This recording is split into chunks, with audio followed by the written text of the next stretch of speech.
call is now being recorded. Hi all, welcome to the class on data structures. I'm Dhanija. In this class, we are going to discuss about stack data structure and its application. So stack is a linear data structure. What is meant by the linear data structure? In that all the operations that perform will be in a linear fashion. That means it will follow a sequential order. And what are the main operations in stack?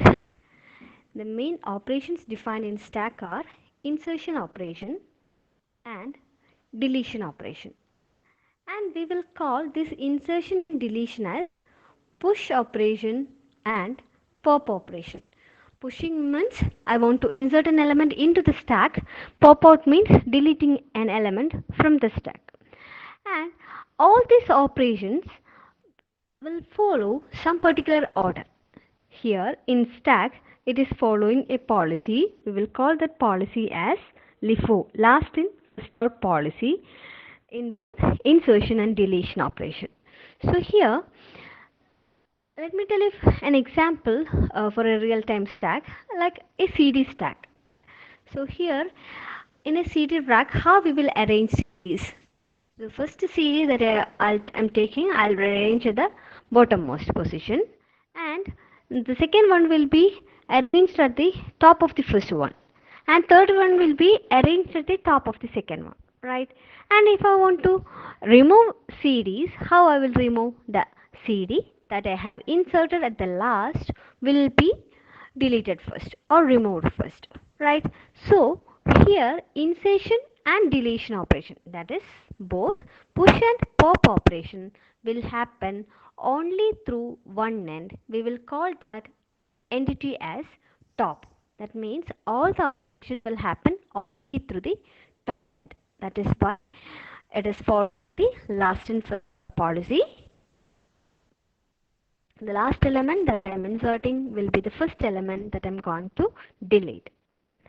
Now here in stack, now we will see some of the examples for the stack. So the stack concept is actually very much familiar for us. It is like in everywhere we are using this concept. Like if you are arranging plates, stack of coins, or a stack of, if you are arranging the books, stack of cards, and many more examples are there for the stack. And in well, coming to the programming side, it is like the application of just like for string reversal, parenthesis matching, expression evaluation, expression conversion, etc. are some of the examples for uh, the stack application.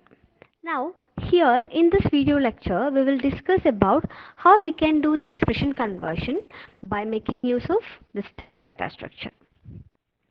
So here, before telling you about how we can do an expression format method, let me tell you how and what an expression is. Normally, an expression like operands will be there, operands will be there. Both together we call it as an expression. So, how operators are arranged, we will call this as, we will represent this as in three different formats. One is an infix expression, postfix expression, and prefix expression. In an infix expression, the general syntax is like this: operand, operator, operand. That means operator will come at the middle. And in case of a postfix expression, operator will come at the last position. Operand, operand, operator. This is the general syntax. Now what about prefix expression? Operator will come at the first and operands will be arranged later to the operator. So this is the general syntax. Now we will see how we can represent. We will see an example for each one. So here I have two operands A and B and an additional operation plus. So this is general syntax for infix expression. The same thing I'll represent in postfix format like this: operand, operand, operator. And in the case of a prefix expression, it will be represented like this: operator, operand, and operand. So this is the way of representing prefix expression. So normally in our computation and all, we will use the infix expression most commonly. Now we will see if you are given with an infix expression, how you will be able to convert it into a postfix format. And in that, for the conversion, we will make use of the stack data structure concept. Okay. Now consider this example. Here I am given with an example like a plus b star c. So this is the infix expression. I want to convert it into its corresponding postfix format. So here, before telling you about the version, here I have to two main points. One is precedence and associativity. So normally all the operators are associated with a level. All the operators are assigned with some precedence level. It is like which one is having higher precedence, a card operation. And if both operators are having same precedence, we will consider the associativity. So in this example, you can see two operators, additional measure, another is multiplication. So here, multiplication is having higher precedence than in addition operator. So be executed, right? Now we will see how we will do the conversion by considering the precedence in associativity levels and all.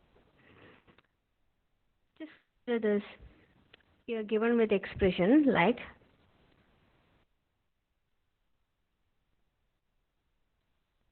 a plus b star c. I'll use a stack data structure and I want to convert it into its corresponding postfix format. So when you're given with an expression, start scanning it from the right. Which one is the most simple scanning here? A, which is an operator. Right. So whenever we are functioning with an operand, I'll keep the same inside the postfix. So A will be maintained. Now the pointer will move on to the next position, a plus b star c. So next one is an operator. So whenever you are writing an operator, that will be keep it inside the stack data structure. So plus will be inserted into the stack and postfix will be similar a. Now the point will move on to the next simple. It is nothing but another operand b. So whenever you are meeting an operand, that will be maintained postfix expression like this, a b, right? After it will move on to the third, and it is meeting another operator called star or a multiplication operation.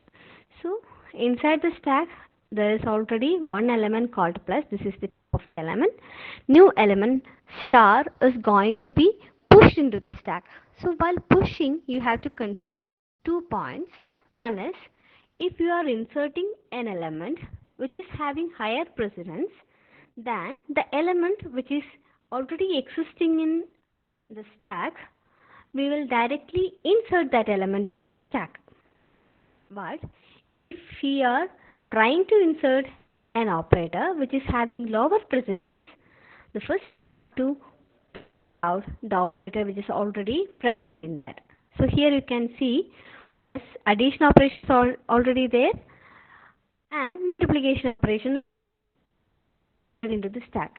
So which one is having higher precedence? The multiplication operator.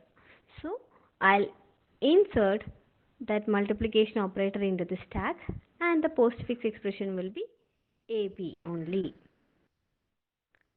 Now it's already reached like this, right?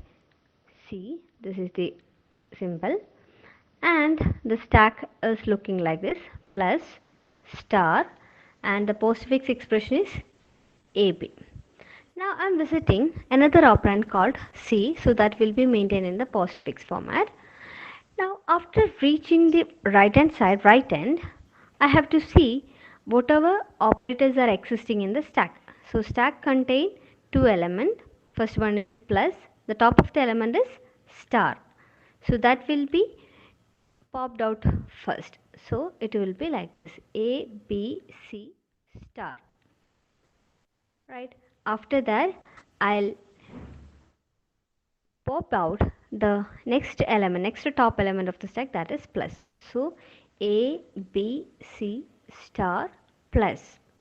So this is the corresponding postfix expression for the given infix expression A plus B star C. So this is the way of converting an expression by making use of the stack data structure. And you can easily understand what will be the corresponding postfix expression for this, because while considering the precedence you can see here which operator is having higher precedence. This is nothing but star, right? So star will be executed first. The B star C, the postfix expression corresponding to B star C is BC star, and I'm adding it with another operator, another operand A. So A, B, C plus. This is the simplest method of doing the conversion. So if you are given with an infix expression, you can convert either simply by considering the precedence and associativity, or you can make use of the stack data structure for the conversion. So that's all for the today's session. Thank you.